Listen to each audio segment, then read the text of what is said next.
In a palace perfumed with roses, the air carried the scent of iron. Light spilled across corridors of marble and gold, soft as mercy. But beneath that beauty, something breathed, slow, heavy, waiting. The queen's halls were alive with color, yet every petal masked the quiet sound of chains below. Servants whispered that the fragrance came not from gardens, but from blood absorbed by stone.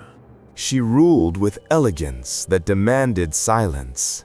Every gesture, every smile, every feast, a performance of grace balanced upon fear. Courtiers praised her gentleness. Generals kissed her hand and left trembling. None dared to ask what fed the lion sleeping beneath the palace, or why the music always stopped at dusk. To love her was to risk devotion devoured. To defy her was to vanish into perfume and rumor. And so the kingdom adored its queen, radiant, untouchable, surrounded by roses that never seemed to die. But paradise falters when the scent turns sharp, and soon a general would arrive to disturb her perfect world. Your attention keeps these echoes alive. Pause here. Let the roses fade, the iron cool. The palace still breathes somewhere behind these words, waiting for you to listen.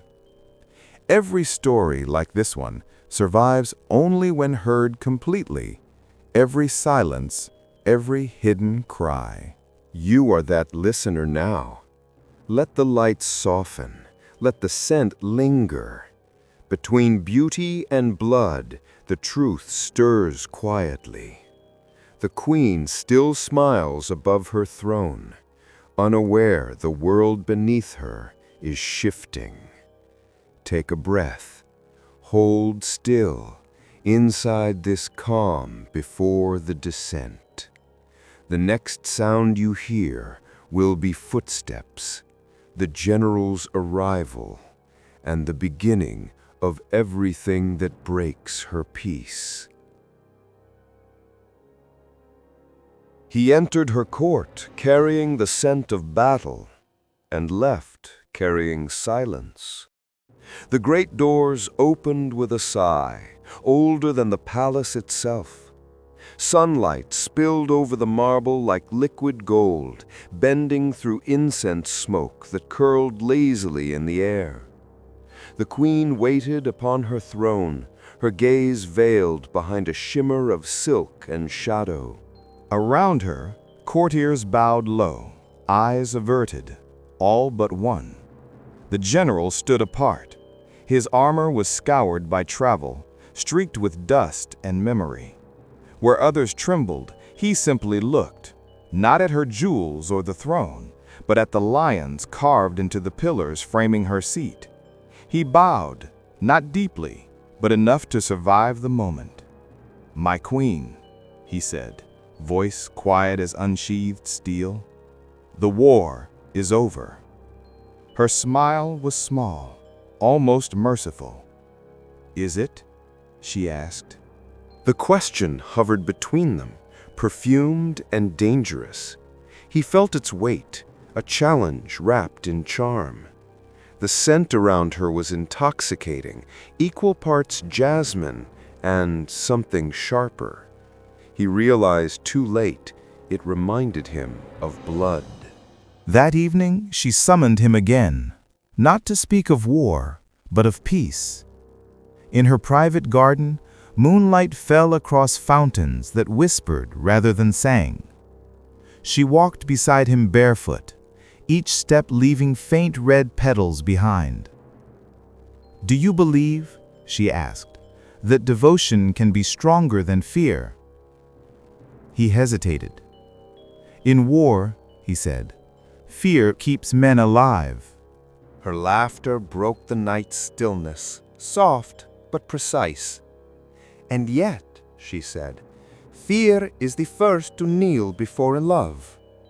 She moved closer, and for a moment he saw not a queen, but something more or less. A woman who commanded cruelty the way others commanded prayer. When she touched his face, his breath faltered.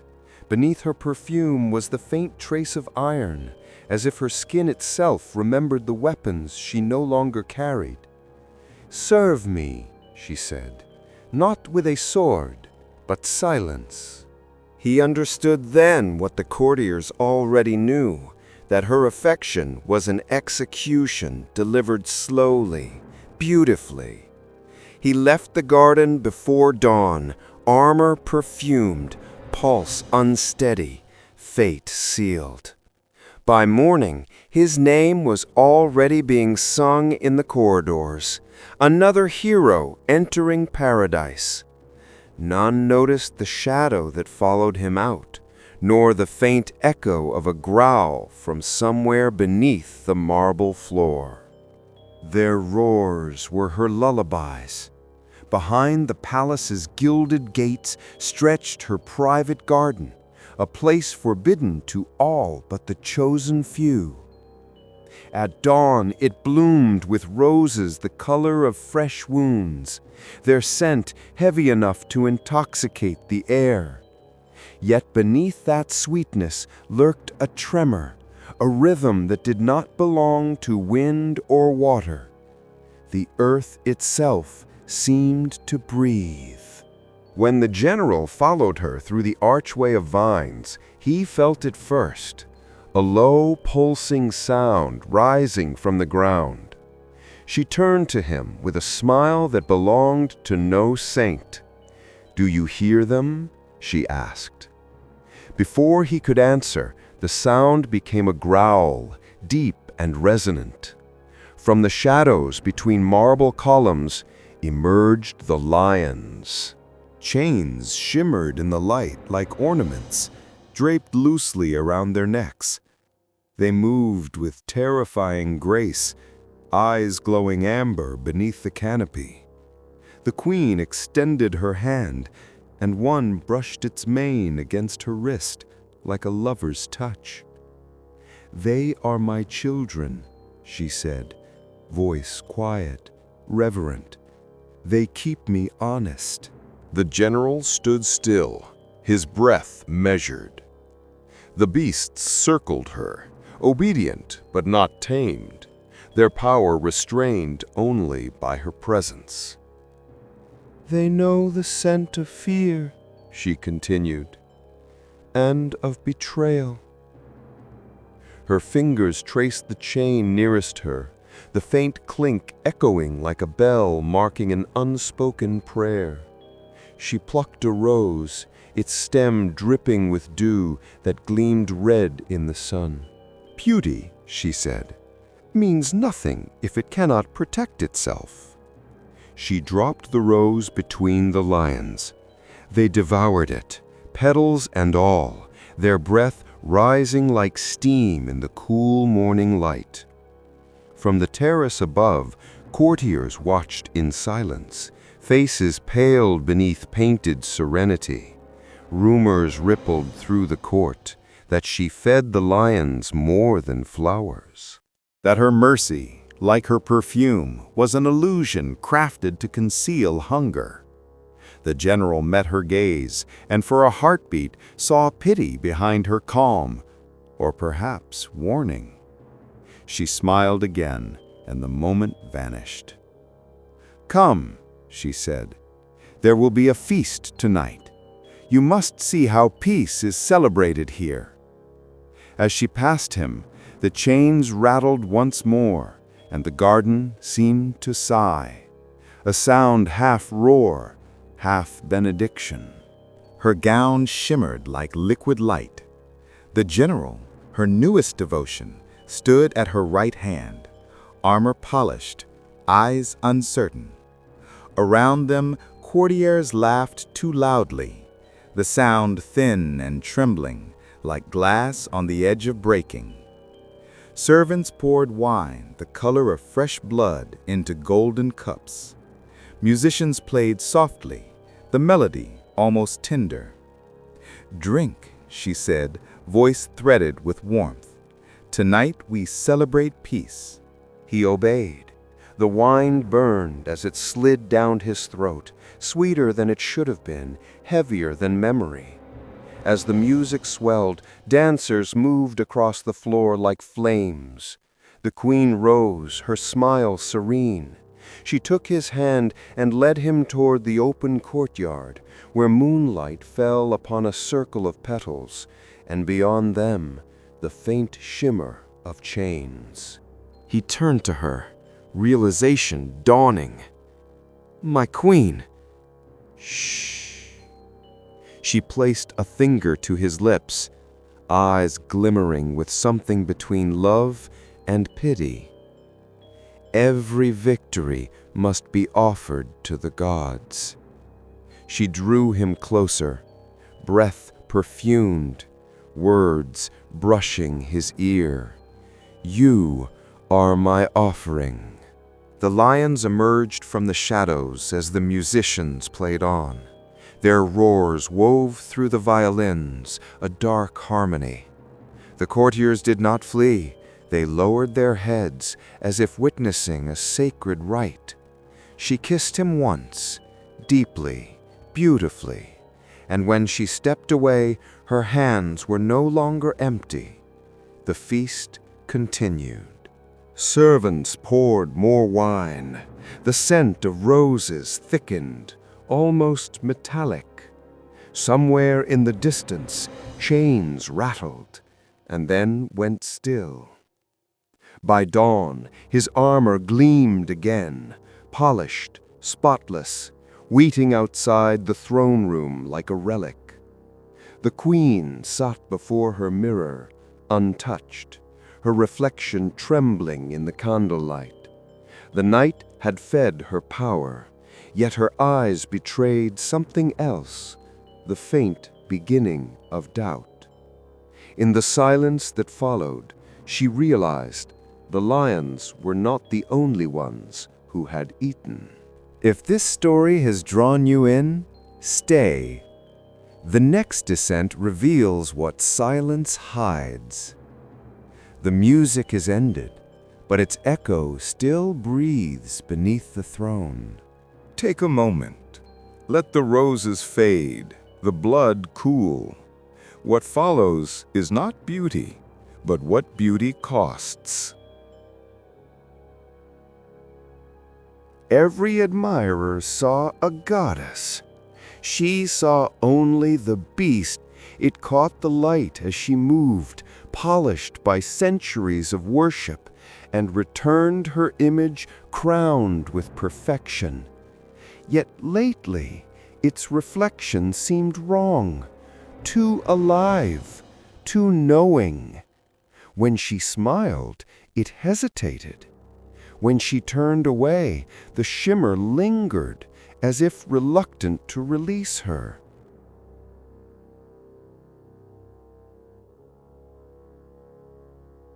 At first, she blamed the candles.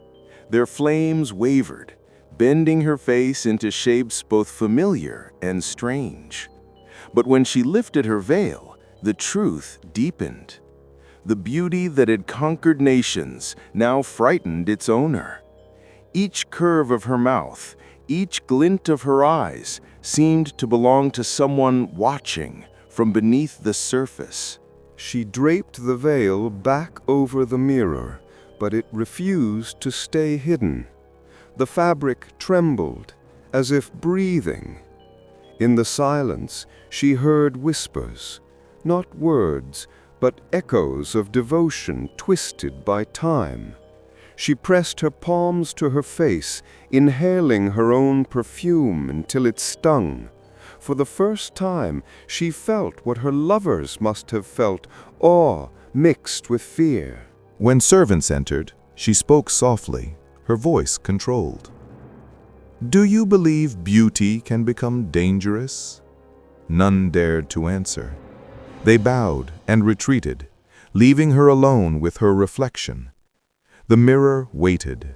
The veil slid from its edge and fell soundlessly to the floor. She gazed again. What she saw no longer resembled her. The light had shifted, tracing faint lines of fatigue, small cracks around the mouth where once only perfection lived. She touched the glass, and the figure touched back. Her skin went cold. "Who are you?" The reflection smiled. A knock broke the trance. A maid entered, trembling. "My queen, the masks have arrived for tonight's celebration." The queen's gaze flickered toward the mirror, its surface smooth again, serene. She drew a breath, steadying herself. "Good," she said. "Let them all hide their faces. Perhaps then I can find mine." As the door closed, the candlelight dimmed. Behind her, in the mirror's depths, something continued to breathe. He kissed her hand and called her merciful. The masquerade began beneath chandeliers that dripped with firelight. The air shimmered with perfume and deceit, gold masks hiding faces that laughed too loudly and drank too deeply. The queen moved among them like a flame disguised as flesh, her gown whispering against the marble as if carrying its own rhythm. Every eye followed her, yet no one dared meet her gaze directly. Then he appeared, a stranger masked in obsidian. His steps were unhurried, his bow neither humble nor bold. He took her hand, kissed it lightly, and whispered the word that no one had ever spoken to her without trembling: merciful. The syllables struck like cold steel against silk. Her smile faltered. Mercy had never belonged to her language. "Who are you?"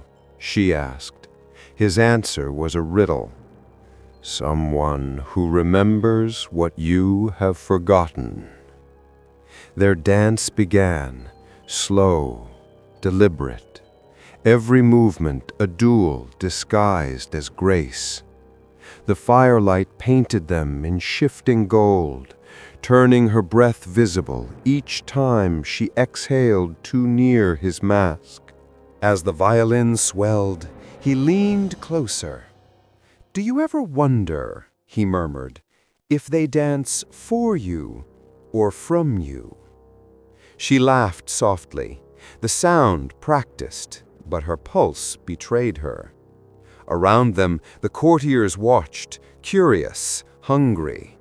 A queen who hesitated was a story worth surviving for. The stranger's gloved hand traced the edge of her mask. "Power," he said, "is beautiful only when it doubts itself."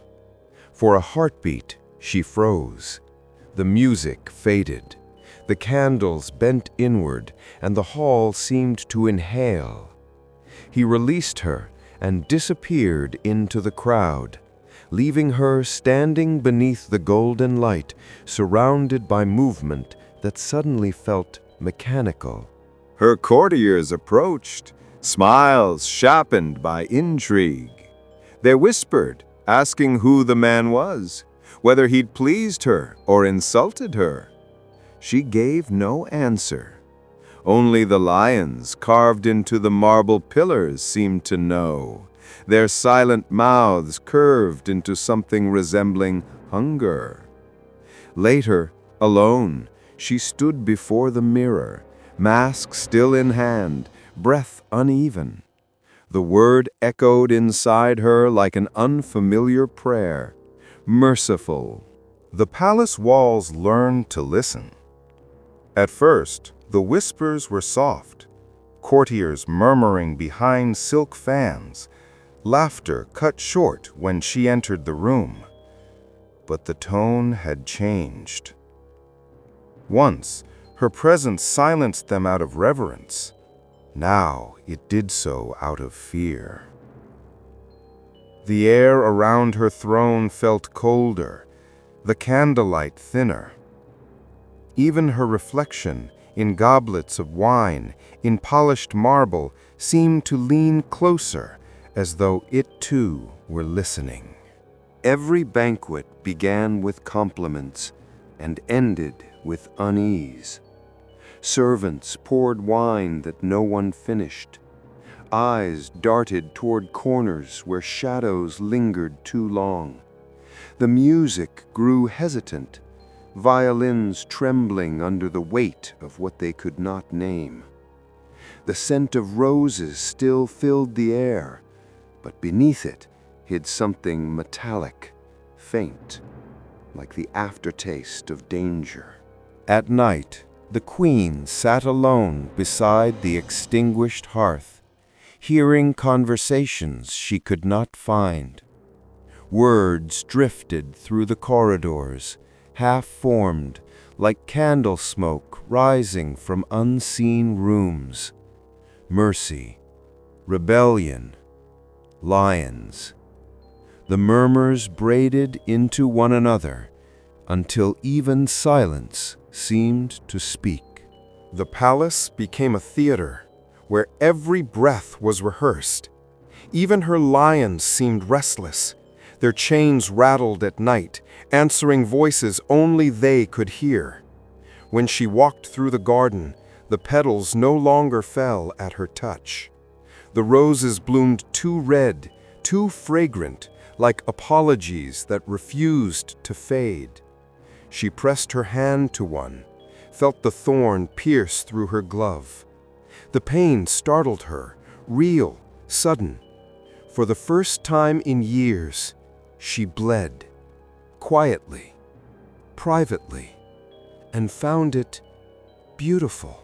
By morning, the whispers had multiplied.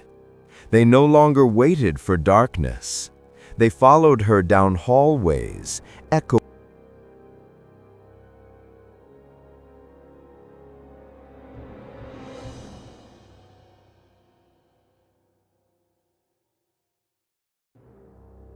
Every man in line prayed to be the last. The procession wound through the palace like a heartbeat, slow, rhythmic, inevitable. Drums thundered beneath vaulted ceilings, their sound softened by silk banners and the rustle of rose petals scattered underfoot. The queen watched from her balcony, veiled in gold, her crown gleaming like a halo forged from warning. Below her, the chosen men stood in ceremonial ranks, soldiers, poets, princes, summoned by beauty they could not refuse and fear they could not name. This was tradition now, sanctioned by power, disguised as devotion. The court called it the rite of the bloom. Each year, suitors presented themselves to prove loyalty, courage, and grace, and to remind the kingdom that the queen's love was both blessing and decree. The drums marked time like a funeral march no one dared to acknowledge. The first man stepped forward, head bowed, bearing a crown of thorns carved from gilded iron. He placed it at her feet. "To serve beauty is to serve eternity," he declared. She smiled, and for a heartbeat, mercy seemed possible. Then the drums sounded again. The courtiers clapped, voices rising in rehearsed delight. Beneath the applause, shadows stirred, long and restless. The queen's gaze swept across the line of men awaiting her approval. Their faces gleamed with sweat, not reverence. Some trembled, some wept. All understood that survival was an art form. From the upper galleries, whispers rippled. Who would she choose, and who would vanish into rumor by dawn?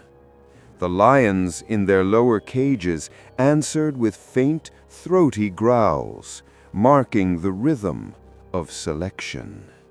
When the general's successor approached, younger, bolder, carrying the same scent of steel, she leaned forward, her expression unreadable. "Do you fear me?" she asked. He lifted his eyes. "Only what you make me feel." The hall froze. Her smile did not waver, but her pulse did. The drums ceased, and for a breathless instant, the silence roared louder than war. Then she rose, her gown sweeping the floor like a tide of gold and shadow.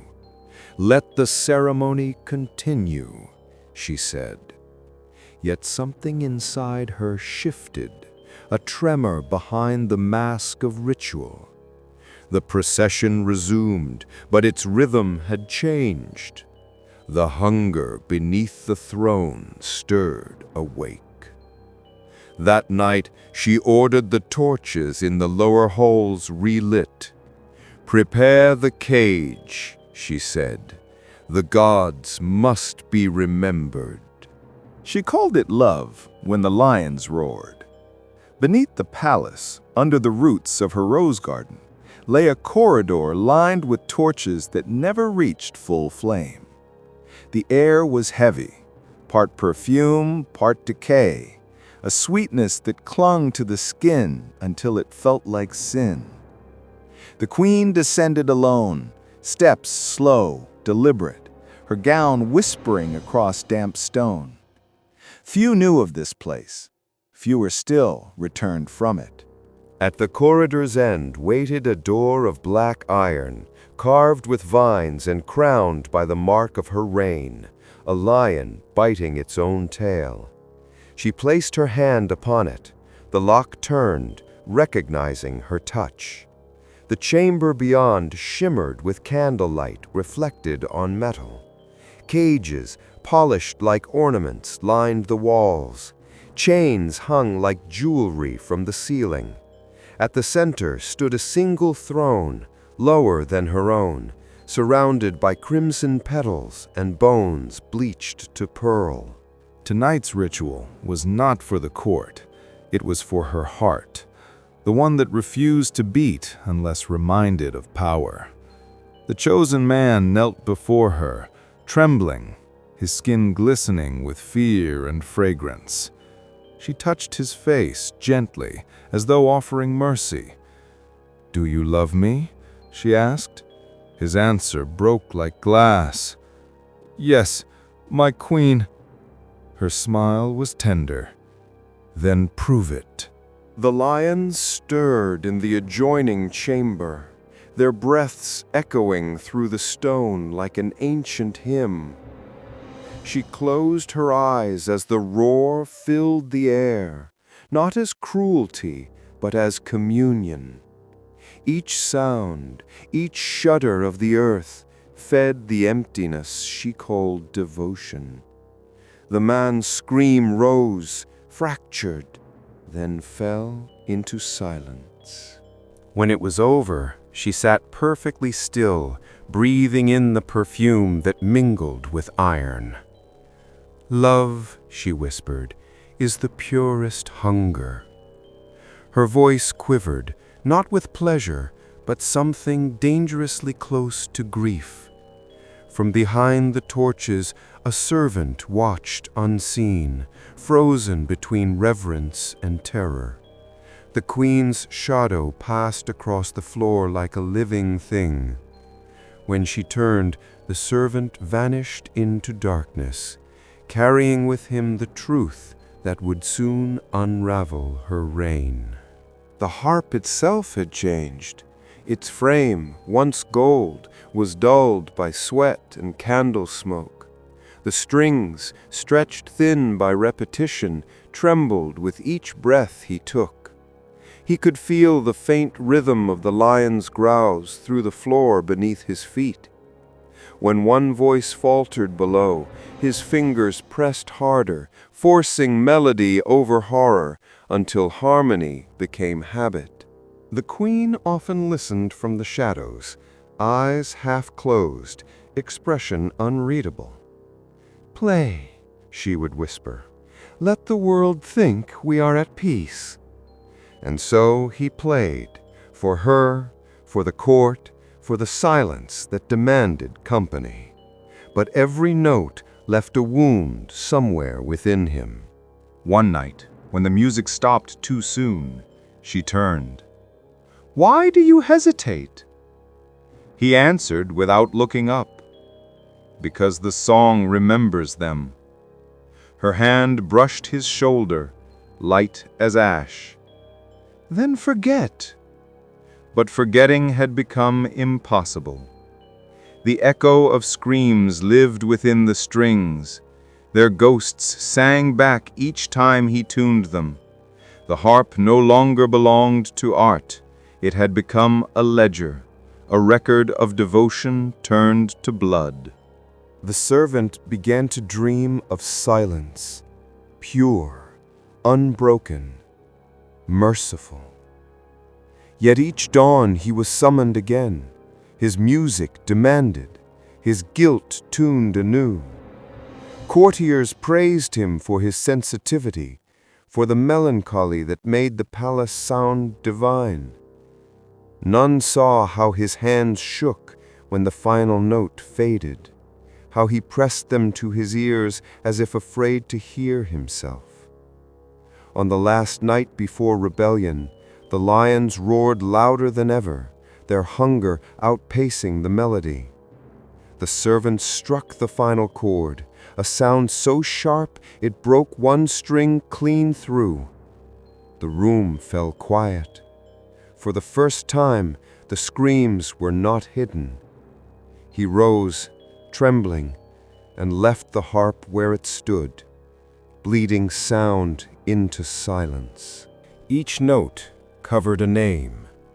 In the dim hall above the queen's hidden chamber, music drifted through the air, delicate, trembling, impossibly serene. The servant's fingers moved across the harp like moths skimming over flame. Every chord rose to meet the roars below, softening them, disguising them. The court believed they were hearing hymns to beauty. Only he knew they were elegies for the dying. The harp itself had changed. Its frame, once gold, was dulled by sweat and candle smoke. The strings, stretched thin by repetition, trembled with each breath he took. He could feel the faint rhythm of the lion's growls through the floor beneath his feet.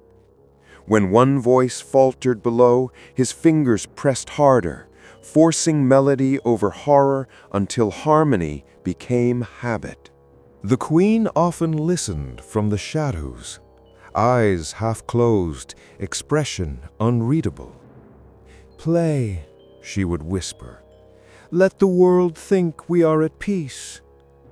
And so he played, for her, for the court, for the silence that demanded company. But every note left a wound somewhere within him. One night, when the music stopped too soon, she turned. "Why do you hesitate?" He answered without looking up. "Because the song remembers them." Her hand brushed his shoulder, light as ash. "Then forget." But forgetting had become impossible. The echo of screams lived within the strings. Their ghosts sang back each time he tuned them. The harp no longer belonged to art. It had become a ledger, a record of devotion turned to blood. The servant began to dream of silence, pure, unbroken, merciful. Yet each dawn he was summoned again. His music demanded, his guilt tuned anew. Courtiers praised him for his sensitivity, for the melancholy that made the palace sound divine. None saw how his hands shook when the final note faded, how he pressed them to his ears as if afraid to hear himself.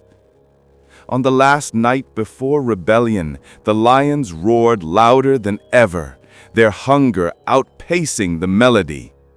The servant struck the final chord, a sound so sharp it broke one string clean through. The room fell quiet. For the first time, the screams were not hidden. He rose, trembling, and left the harp where it stood, bleeding sound into silence. He called her Majesty, and meant monster. The palace had grown quieter since the music stopped. Dust settled where laughter once lived. Candlelight flickered like breath running out.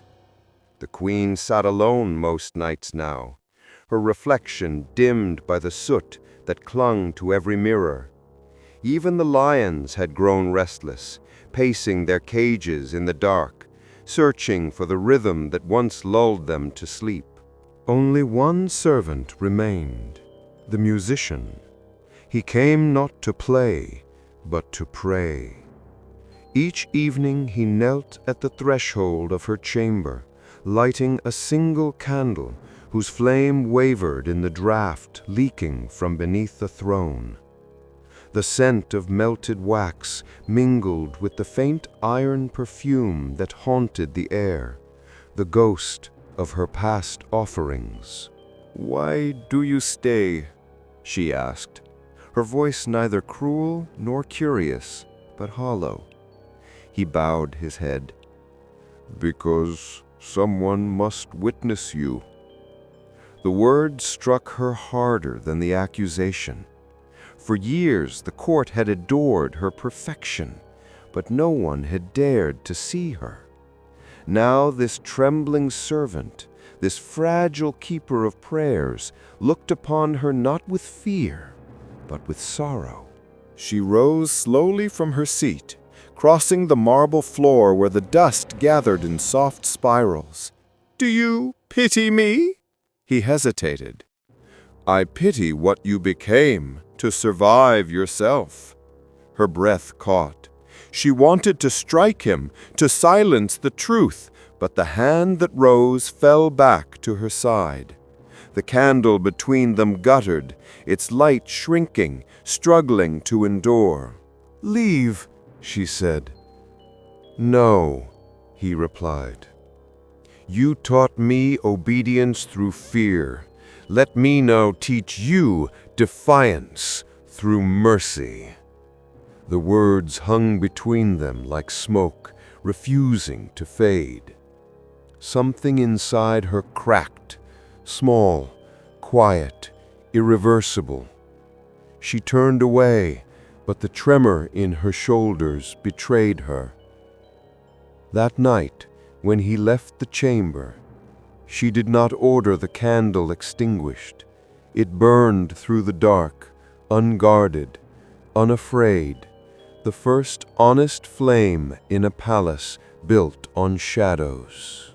In her dream, the lions knelt before God. The night was blue with silence, the kind that trembles before revelation. The queen stood barefoot in her garden, though it no longer bloomed. The roses had turned pale, their petals translucent beneath the moon. The fountains no longer sang, only water dripping from unseen cracks filled the stillness. And there, in the distance, she saw them, her lions, gathered at the edge of the pool where once she had bathed in devotion. They did not roar. They prayed, heads bowed, eyes closed, their reflections trembling upon the water like broken halos. Their chains had vanished, yet they did not move. She wanted to speak, to command, but the air weighed heavy on her tongue. One lion lifted its gaze. Its eyes were mirrors, and within them she saw herself kneeling. Then the moon lowered, slow as judgment. The water darkened. From beneath the surface, hands began to rise, small, pale, familiar. Her children of devotion, her victims of love, reaching not to accuse, but to touch. Their fingers brushed her ankles, cold as marble. The lions began to weep. Their tears hissed when they touched the ground. She fell to her knees, whispering a prayer she did not understand. "Forgive me," she said, "for the hunger I mistook for holiness." The words rippled outward, carried by the water, until even the stars seemed to lean closer to hear. But the reflection in the pool changed. Where her face should have been, she saw the servant, candle in hand, eyes filled with light. "The time for prayer," he said, "is not in dreams." The water trembled, then rose, a single wave of silver swallowing the moon and sky alike. She awoke gasping, her hands slicked the sweat that shimmered like blood in the candlelight. The lions below the palace stirred, their breathing loud in the walls. Somewhere, a single bell rang, not from the chapel, but from beneath the floor. She rose, heart pounding, and stepped to the window. The moon still hung there, pale and indifferent. But in its reflection, she thought she saw them kneeling still, praying not for her salvation, but for her end. She saw herself weeping in glass. Morning broke through the curtains like a blade, thin, pale, merciless. The queen stood before her mirror, the same one that had worshipped her for years, now clouded with dust and time. Its frame, once gilded, had begun to tarnish. Its surface shimmered with faint veins of silver where the mercury had begun to die. Yet when she looked, the image that met her gaze was not decay, it was sorrow. The woman in the reflection moved before she did. Tears traced down her mirrored cheeks, red as petals steeped in wine. The queen raised a trembling hand to her face, dry. "No," she whispered, "this is not me." But the reflection nodded slowly, its mouth trembling open, as if to speak. Then came the sound, a soft, thin crack, like ice breaking over water. The mirror's surface split down the center, the fracture running straight through her heart's reflection. Beneath the glass, something pulsed, a dull glow, crimson and breathing. She stepped back, and the light followed, spreading through the fissure until it bled. Actual blood, impossibly, slipped from the crack, trickling down the frame onto the marble floor. It smelled of roses. Her knees weakened. She pressed her palm against the wound in the mirror, but the glass cut her instead. Red blossomed on her skin, mirrored perfectly on the other side. The figure within the glass lifted its identical hand, smiling sadly, as if to say, "You made me." Memories struck all at once. The general's scream, the garden's chains, the servants' trembling music. Each image flashed in the splinters of her reflection until she no longer knew which face belonged to whom. She understood then that every death had been her own, carved, mirrored, multiplied through the power she mistook for divinity.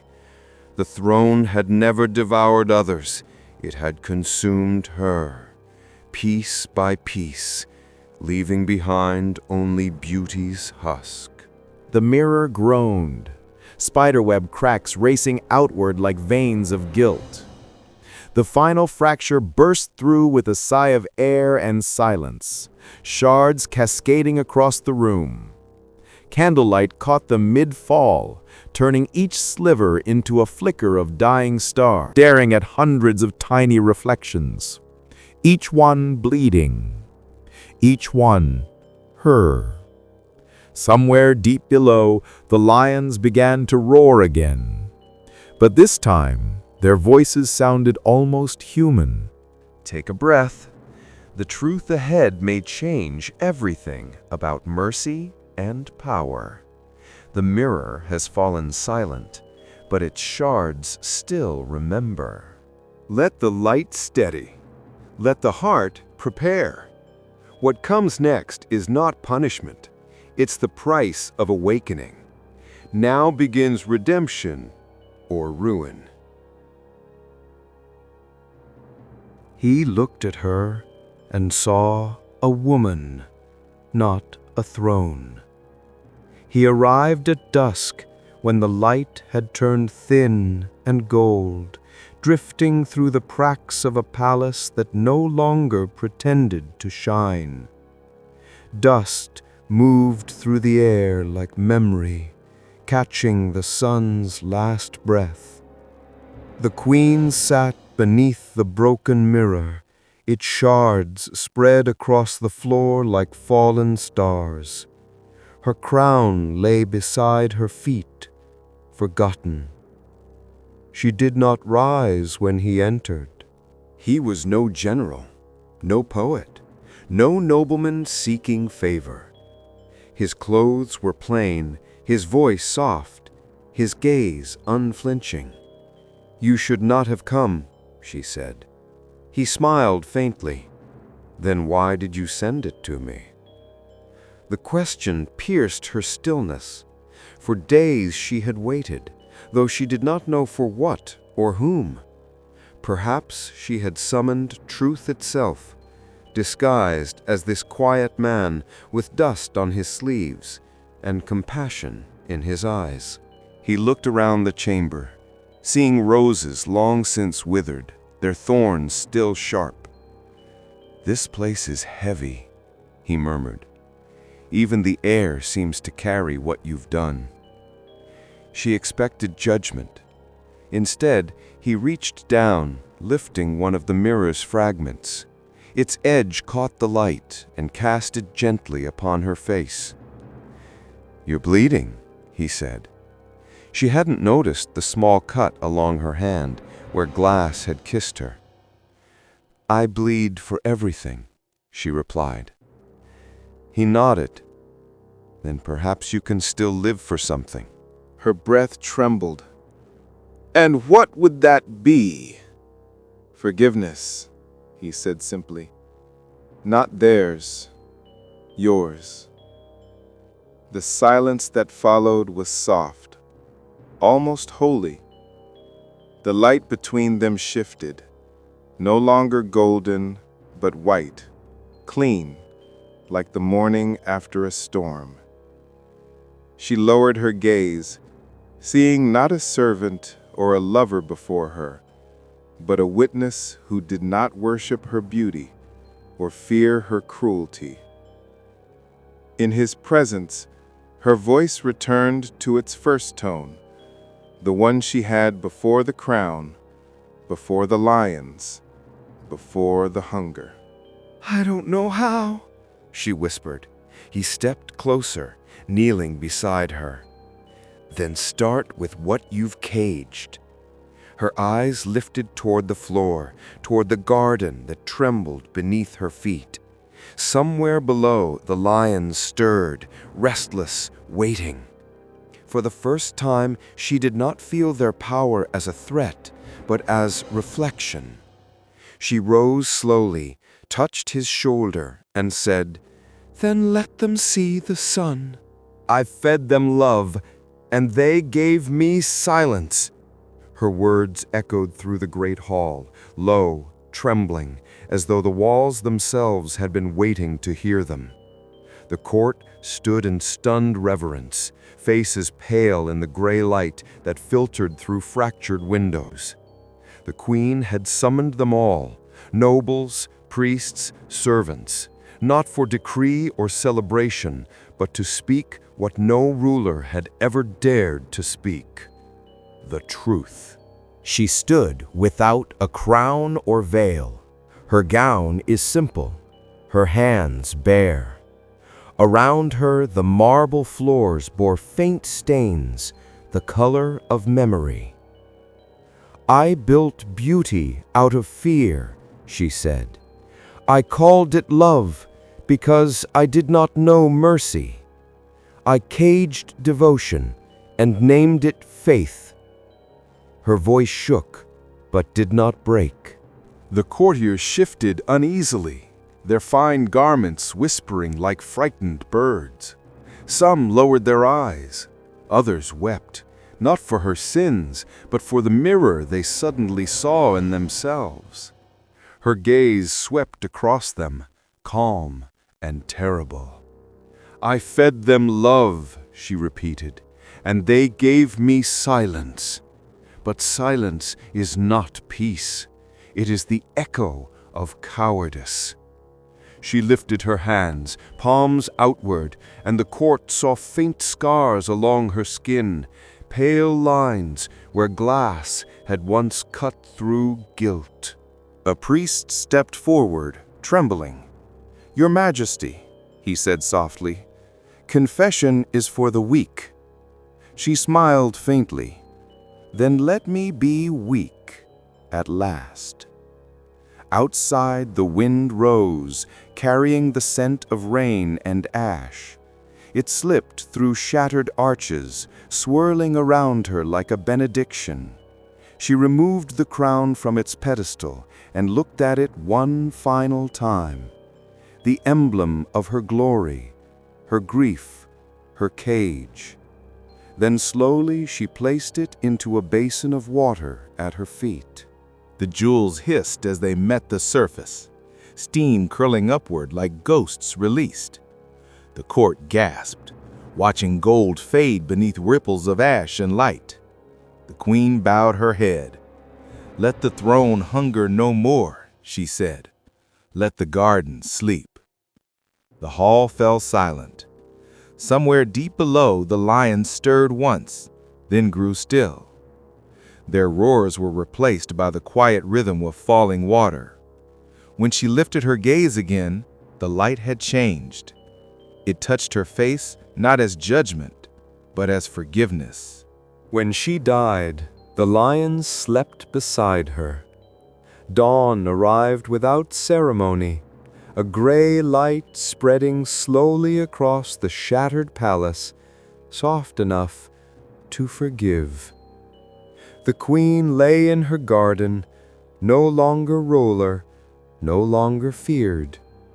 Around her, the roses had begun to wither, their petals loosening in the breeze like fragments of an old confession.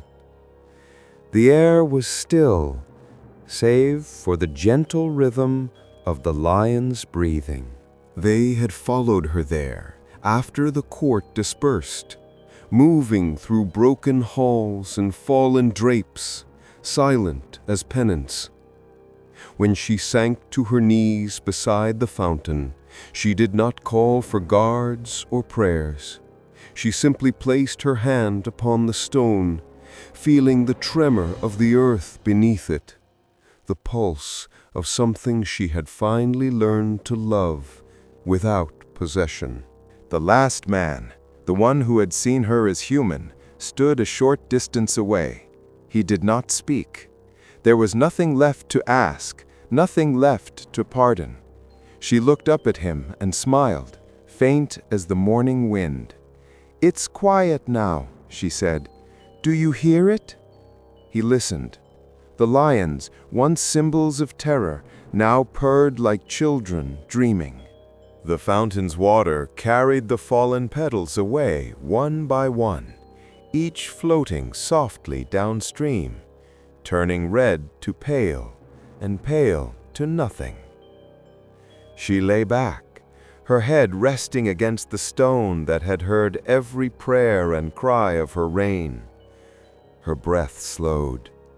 Her fingers brushed the mane of the nearest lion, and for a moment her pulse matched theirs, calm, heavy, alive. The wind moved through the arches and carried her scent, not of roses or perfume, but rain. When the last exhale came, the lions did not roar.